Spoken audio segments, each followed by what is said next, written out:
says, "Can you please give this to my husband?" The wife hands it to the husband, and the husband leans over the usher, and he takes the note, and the usher is touched by the content of the note.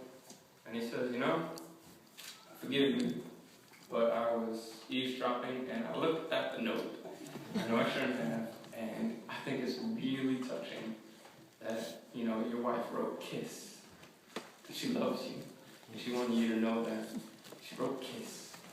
The husband, the pastor, the preacher looks at the usher and says, No. This wasn't her telling me she loves me. This is an acronym saying, keep it short. Nice one. Sometimes with the Bible, we have this tendency to make things larger, longer, more complicated than they are. But in this passage about Jesus as the Good Shepherd, he kind of flatly says what the gospel is pretty much about. And it's this: you belong to me. You are accepted. You belong to God. You belong. You hear those words? Mm-hmm. You belong to God. You are accepted. Simple. The other simple thing that Jesus says is love. That's it. Love each other. Love your neighbor. Love your enemy. You pick them. They're all the same. Simple. We can complicate it. Maybe it's this type of love. Maybe it's that type of love. But deep down, we all know love involves being kind. Love involves showing respect. And love involves helping out even when it's tough. Simple. You are accepted, you belong, and loved. This passage is one about where Jesus uses a shepherd phrase. And so we have a shepherd theme in our call to worship of Psalm 23. The Lord is my shepherd, I shall not want. He leads me beside quiet waters. I really enjoyed reading the call to worship this morning because every one of you knew that song by heart, and the version you knew it by heart was not the version in the bulletin. So you were, the Lord is my shepherd, I shall, what? And so there's a little disconnect.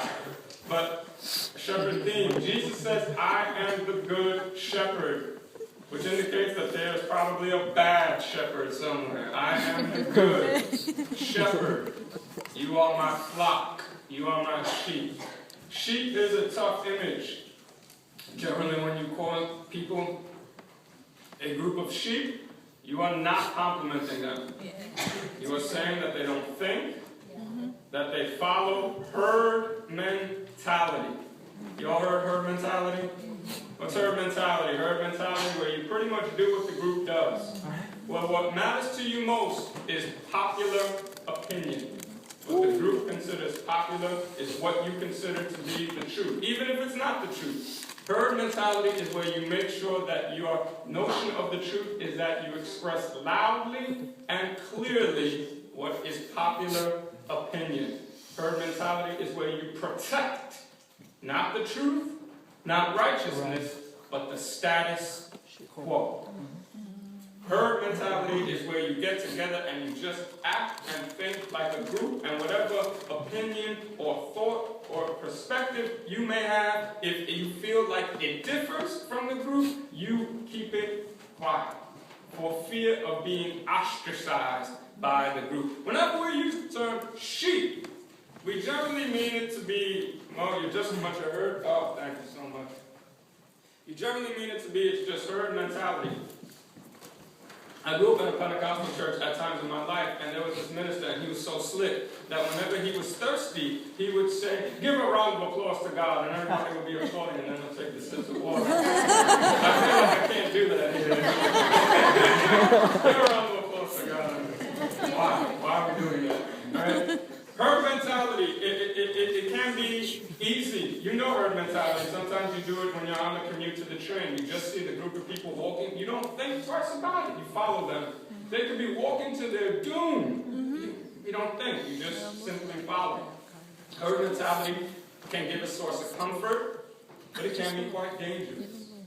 And sometimes in herd mentality, you have the ruling class, which is the group of insiders, dictating who are the insiders and the outsiders. And when you think solely by herd mentality, your main virtue is to conform to the group. What matters is not the truth. What matters is conformity. This is the phrase when we use sheep. What's interesting is that what Jesus is saying is the flock is not united because they conform. The flock is not united because they try to be a herd. The flock is not united because they have a status quo and they protect it. The flock is united based on one thing. Each little lamb, each person in the flock is in the flock because of the shepherd's voice. They know my voice. When I say their name, they recognize it's me. And we follow the shepherd. And in following the shepherd, we become a flock. We don't look at each other to say, you look like me, let's be a flock. You don't look at each other and say, you speak in my dialect, let's be a flock. You don't look at each other and say, your Spanish is as bad as mine, let's be a flock. That'll be to me. You hear the shepherd's voice, and you follow the shepherd. And whoever follows the shepherd also, then you have developed a unity that is deeper than the surface. You developed a unity of experience. It's called, it's the shepherd's voice. Also, what's interesting about this image is that no one in the flock can say who deserves to be in the flock and who doesn't. I know sometimes we have sheep pens, and some sheep think that they're the shepherd. They get to say, you deserve to be here, and you don't. But the truth is that the sheep don't own the sheep pen. The only one who owns the flock is the shepherd. And it's the shepherd who gets to say, you're in, you're out. And we may be bothered that there are other sheep in our flock, but that's not our authority. We simply have to hear the shepherd.